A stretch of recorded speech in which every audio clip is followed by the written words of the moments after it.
ครับตอนนี้เรามาที่บางแสนมาเจอน้องๆชาวต่างชาตินะครับ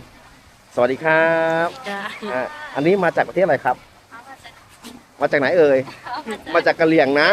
กะเหรี่ยงก็มาเที่ยวบางแสนได้ใช่ใช่ทำไมถึงมาเที่ยวบางแสนครับ